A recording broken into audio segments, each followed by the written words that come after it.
രൂപീകരിച്ച് 3 വർഷമാകാത്ത കമ്പനികൾ പോലും ഇലക്ട്രൽ ബോണ്ടുകളിലൂടെ BJP ഉൾപ്പെടെയുള്ള രാഷ്ട്രീയ പാർട്ടികൾക്ക് നൽകിയത് കോടികൾ. 2021 ഏപ്രിലിനും 2023 ജൂലൈക്കും ഇടയിൽ കൈമാറിയത് 103 കോടി രൂപ എന്ന കണക്കുകൾ. സ്വാതി സന്തോഷ് ചേരുന്നുണ്ട് ദില്ലിയിൽ നിന്ന് വിശദാംശങ്ങളുമായി. Swathi, good morning.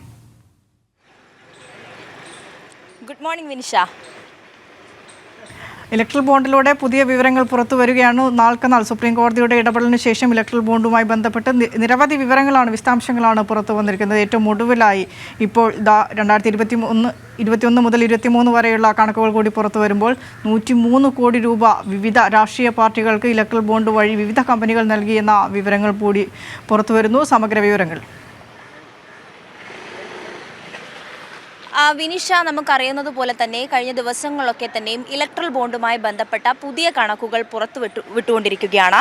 അതിൻ്റെ പശ്ചാത്തലത്തിൽ നമുക്കറിയാം, ഏറ്റവും കൂടുതൽ തുക കൈപ്പറ്റിയ പാർട്ടി എന്ന നിലയ്ക്ക് BJPക്കെതിരെ വലിയ തരത്തിലുള്ള വിമർശനങ്ങൾ ഉയർന്നുകൊണ്ടിരിക്കുന്ന ഒരു സാഹചര്യം കൂടിയുണ്ട്.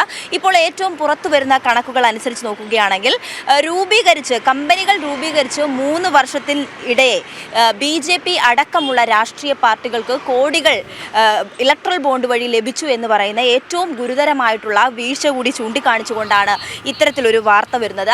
കമ്പനി നിയമപ്രകാരം രൂപീകരിച്ച് 3 വർഷത്തിനകം അല്ലെങ്കിൽ 3 വർഷം കഴിഞ്ഞിട്ട് മാത്രമേ ഇലക്ട്രൽ ബോണ്ട് വഴി പാർട്ടികൾക്ക് നേരിട്ടോ അല്ലെങ്കിൽ അല്ലാതെയോ ഈ ഫണ്ടുകൾ വാങ്ങാൻ കഴിയൂ. അത് അല്ലാത്ത പക്ഷം അത് നിയമവിരുദ്ധമായി കണക്കാക്കേണ്ടതായിട്ട് വരും.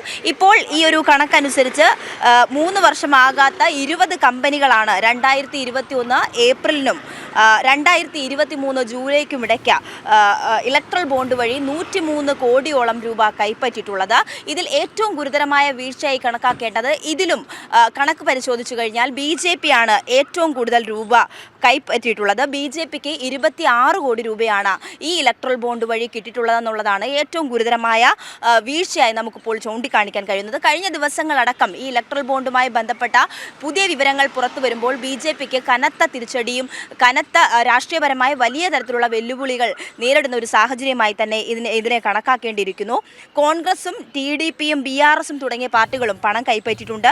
ഏറ്റവും കൂടുതൽ പണം ലഭിച്ചത് തെലങ്കാനയിലെ ഭരണകക്ഷിയായിട്ടുള്ള BRSനാണ്.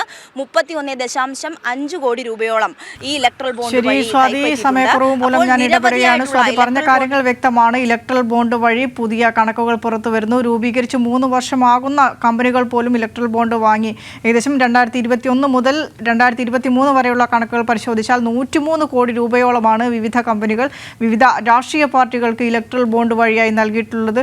ഇത് ഈ ഇലക്ട്രൽ ബോണ്ട് സ്വീകരിച്ചതിന് പുറമെ പ്രത്യേക ഉപകാരമായിട്ട് പല കാര്യങ്ങളും BJP സർക്കാർ, കേന്ദ്ര സർക്കാർ പല കമ്പനികൾക്കും ചെയ്തു കൊടുക്കുന്നു എന്ന വിശദാംശങ്ങളാണ് സ്വാതി സന്തോഷ് ദില്ലിയിൽ നിന്നും പങ്കുവച്ചത്.